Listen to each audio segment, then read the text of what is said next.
Zechariah chapter 9 and verse 9. Zechariah is prophesying here again.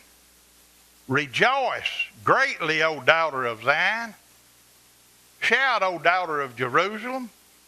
Behold, thy king cometh unto thee. He is just and having salvation, lowly and riding upon an ass, and upon a colt the foal of an ass. Now let's think about this. This is hundreds of years, Kenneth, before it happened. America is just, at the least time it could have been, was like 500 years. America is barely half that age. And he prophesied that he would come riding upon an ass, and then he made it more specific, the coat of the foal of an ass. And let's go to Matthew chapter 21 now, starting at verse 1. Matthew 21, in verse 1. I just want to show us how this is fulfilled here. And when they drew nigh unto Jerusalem and were come to Bethphage, now what we're reading now is hundreds of years after this was prophesied that we just got done reading in Zechariah 9:9. Unto the Mount of Olives then sent Jesus 2 disciples. He sent out 2 disciples, Kenneth, saying unto them, go into the village over against you, and straightway you shall find an ass tied, and a colt with her. This may not help nobody. Yeah, it will. It'll help a lot of people. But it helps me. Loose them and bring them unto me.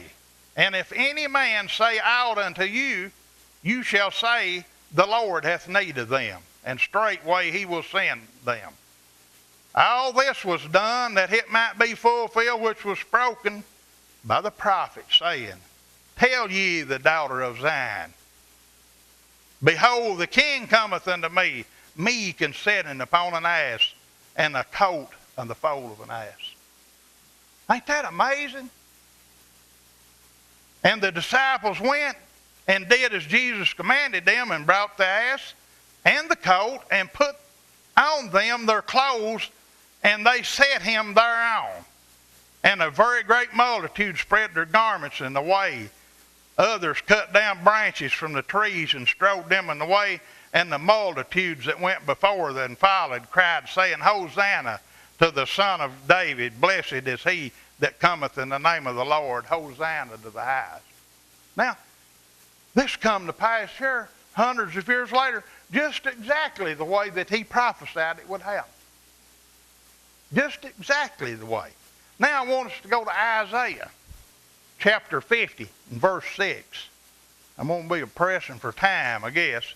Isaiah 50 and 6.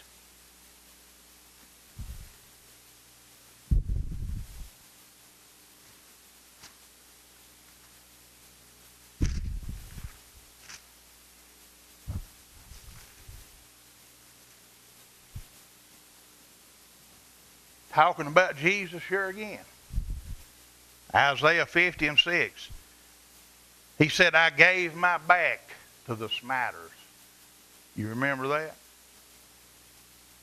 And my cheeks to them that plucked off the hair. They pulled his beard out. And he said, I hid not my face from shame and spitting. They spit in his face. Now, let's go to Matthew 26. Start at 67.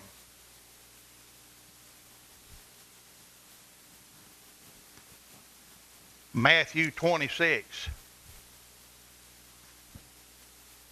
verse 67. Now, this is hundreds of years later. This was prophesied, what I just read back here. Isaiah the prophet prophesied it. The Spirit of the Lord showed this to Isaiah. Now then, Matthew's recording this hundreds of years later. Verse 67. Then did they spit in his face, and buffeted him, and others smote him with the palms of their hands, saying, Prophesy unto us, thou Christ. Who is that? Who is he that smote thee? Now, says here the same thing. that they spit in his face. It even prophesied that matter that they spit in his face. It's other places in here too. It goes, more than this what I'm reading to you. And there's a lot more prophecies than what we'll get into. Now let's go back to Isaiah and let's go to chapter 52. Isaiah 52, and I want us to start at verse 13. Now, if you have any trouble at all of believing anything, you'd have anybody, Brenda, it looks like to me, would have to believe that these things that was prophesied hundreds of years before happened precisely and matter of fact just the way that it was prophesied. Nothing, they wasn't, no flaw. There wasn't one of them that wasn't right. They was all right. All of them was right.